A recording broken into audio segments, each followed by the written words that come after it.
voice was robotic, and so there was hesitancy and sort of a mistrust in hearing your voice that's not your own, sort of alienated from your body, which is all the better for music.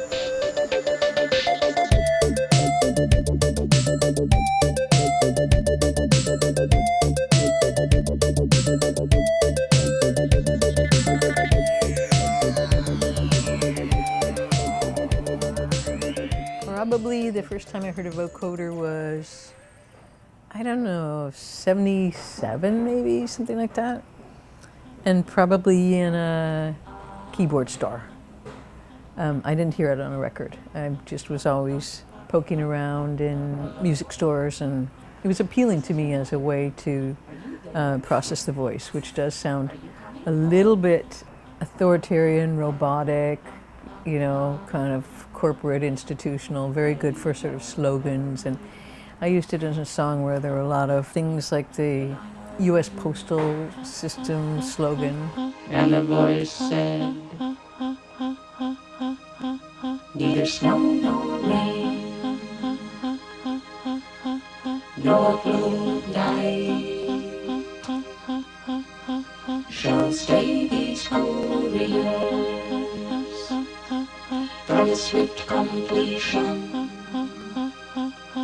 of their appointed round. I only found out after I'd used it for a while what the military history was of the instrument. And its origin in code is something that I love about it. And it is able then to tweak language, corporate language, in ways that make you, that can be a little bit chilling. This time we have the vocoder set so that the speech is entirely remade out of the hiss-type energy. Sister Susie sells seashells down by the seashore. Sister Susie sells seashells down by the seashore. A vocoder is basically a device that takes in human speech and it actually disassembles the speech signal and turns it into a series of digital signals. The point of the vocoder is that it can create fewer bits in the signal. It's a slower speed signal that you can then transmit better over long distances. Homer Ali was a physicist who worked at Bell Labs and is credited as the inventor of the vocoder. He wanted to transmit human speech underwater through the transatlantic cable. You could basically save bandwidth and save copper costs by compressing phone conversations, and the vocoder could break the voice down and transmit only the necessary intelligence of human speech, the necessary frequencies. The transatlantic cable idea was not successful because it was still expensive to develop these models of vocoders at that time, but also the quality of speech was garbled.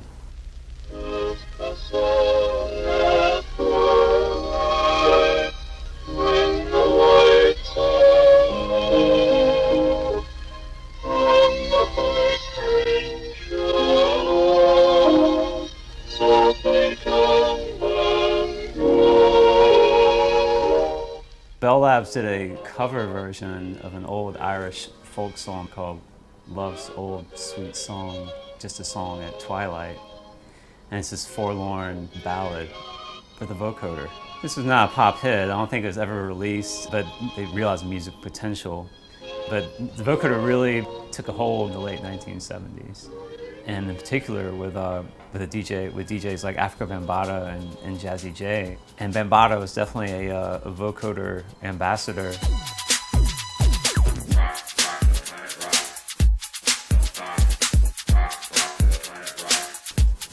I mean, you had kids in an apocalyptic landscape looking towards the future, you know, playing these parties in the Bronx and playing Kraftwerk records. You're charging our battery, and now we're full of energy. We are the robots. We are the robots. No, for Kraftwerk.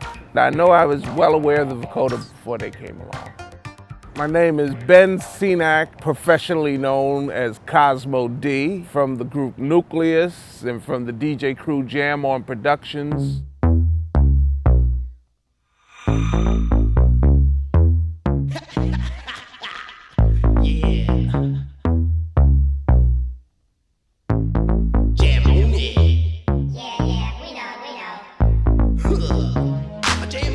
I got into futuristic stuff in the 70s. I was always a sci-fi nut, you know, from Star Trek, comic books, and all of that. And I got into synthesized music more as a necessity, because it was what I could afford. So I used to do parties, we call it Cosmo D with his beatbox, bass box, voice box, and space box. You know, trying to show that up. Let's go to work. We got what'll make your body jerk. Make you throw your hands up in the air, shake your booty and scream, oh yeah, 'cause we. Computer age is about us giving power and turning things over to the computers, losing our humanity to computers, and something that's happening right now. But you know, and you know, that's why I made sure it was the vocoder. So you don't know whether it's the human asking the question or the computer asking the question. But the question is, are we under their control or are they under our control or what?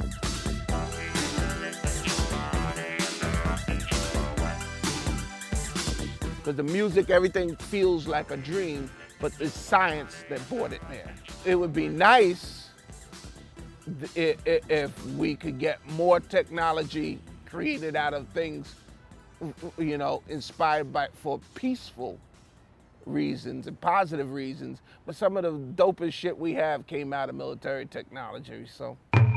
In all the history of war, never has signal communications or the signal corps played as vital a part as it does today in every part of the world. The U.S. military, the Signal Corps, we're looking for a secure voice system, a way to discourage eavesdroppers, because Churchill and FDR's conversations were basically being compromised, and so they're looking for some device or some sort of technology that could create indestructible speech, impregnable to code breakers.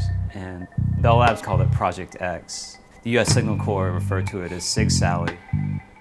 There are 12 terminals strategically developed throughout the course of the Second World War and created this massive phone scrambling system. At the NSA Museum in Fort Meade, there is a Sig Sally replica that gives you an idea of the size. Like one vocoder terminal was roughly 2,500 square feet, and it was the heart of the Sig Sally system. They would sample these signals, and then it'd be transmitted over radio telephone. And then the vocoder's synthesizer dimension, the synthesizer component, would take this information and reconstruct it into human speech. But that wasn't enough to just have a vocoder to break the voice down. They needed a randomized code key to lock in the code, and they used turntables. So these records would play thermal noise, and that noise would be subtracted at the receiving end, and leaving you with a metallic accent. This is the KO6. This signal is close to Sig Sally in performance. The SA-060 equipment operating over the radio circuit from San Francisco to Washington, D.C. As the war progressed, and it's used during the invasion of Germany, firebombing of Tokyo, and the planning of the bombing of Hiroshima. So the vocoder is witness to some of the most important and some of the most tragic moments in history, in particular with the Second World War.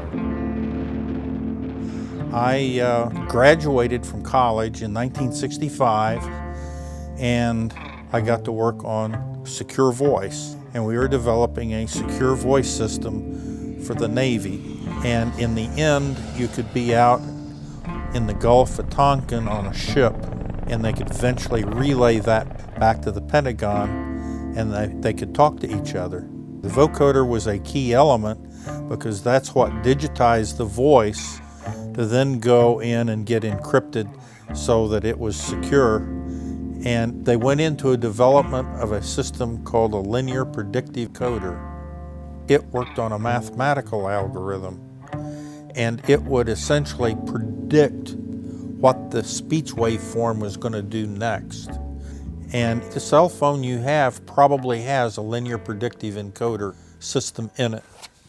You hold it in your hand here, you got that whole thing now put into a simple handheld device. Homer Dudley's original vision of compression is a part of our daily lives. We speak in these, through cell phone technology, as these imperfect replicas of ourselves, and that brings the past right into the future. Here you had a device that was invented to improve telecommunications universally, and then is repurposed only to be used by a very restricted few, like generals and heads of state and the military, and then repurposed again by musicians. Latino African-American kids in the Bronx and in New York were relating to it in a totally different way. Because it's kind of an outsider thing in a lot of ways, like these weirdos drawn to the idea of inhabiting a different character, a different voice. And the vocoder is often referred to as post-human, but I mean, what's more human than wanting to be something else? And the vocoder was that something else. Good work, Jam On. Another world is safe for freedom, justice, and the galactic funk. Time to ride off into the universe, partners.